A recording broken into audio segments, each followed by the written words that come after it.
কলকাতায় বেড়াতে আসা বাংলাদেশিদের কাছে পছন্দের জায়গা হয়ে উঠছে নিমতলা মহা শ্মশান। আপনি ভাবছেন তো শ্মশান কি করে বানানোর জায়গা হয়? হুগলি নদীর এই সেই পশ্চিম তীর, যেখানে সাইরেনের আর্তনাদে পার হয় ফুলের সাজানো সববাহী গাড়ি একটার পর একটা জীবনের শেষ যাত্রার পথে। এই শ্মশানেই বিলীন হয়েছিলেন কবিগুরু রবীন্দ্রনাথ ঠাকুর। খোলা আকাশের নিচে হুগলির পাড় থেকে অনেকটা ওপরে সাদা মার্বেল পাথরের বাঁধানো গোটা চত্বর। কলকাতার সবচেয়ে বড় শ্মশান ঘাট আজ তীর্থক্ষেত্রের সমান। শুধু রবি ঠাকুর নয়, বহু গুণী মানুষের শেষকৃত্য হয়েছে এখানে। কথা দিচ্ছি, এখানে এক দণ্ড বসলে আপনার মন ভালো হয়ে যাবে।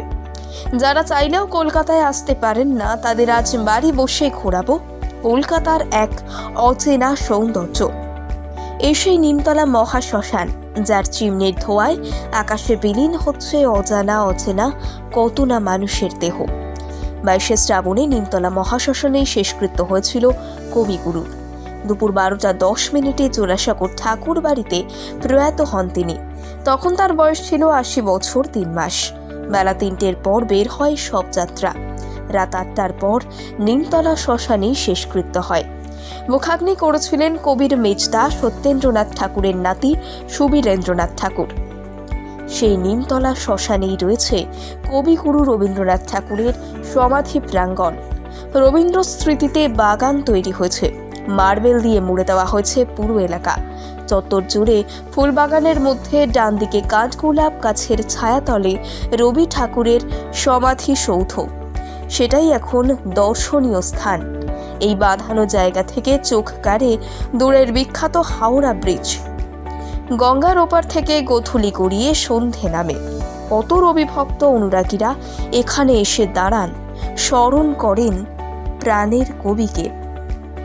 শুধু রবি ঠাকুর নয়, কেমন ছিল বিদ্যাসাগরের শেষ যাত্রার দিনটি? প্রয়াণের পর বিদ্যাসাগরের দেহটিকে শোয়ানো হয়েছিল তার নিজের পালঙ্কে। তারপর ভোর তার একমাত্র ছেলে নারায়ণ এবং অন্যান্য আত্মীয়রা দেহ বয়ে নিয়ে রওনা দেন নিমতলা শ্মশানের দিকে।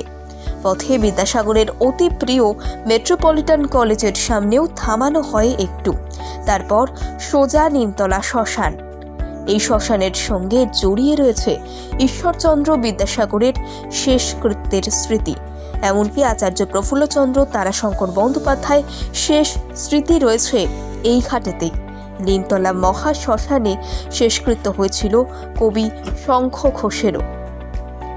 এর পাশেই বাবা ভূতনাথ ধাম, বাংলার প্রাচীন মন্দিরগুলোর মধ্যে একটি। শ্মশানের দক্ষিণে বহু প্রাচীন আনন্দময়ী কালী মূর্তি রয়েছে। হুগলি নদীর পশ্চিম দিকে খ্যাত অখ্যাত মানুষের শেষ মুহূর্তের গন্তব্য এই শ্মশান ঘাট, যেখানে ইতিহাস আজও কথা বলে।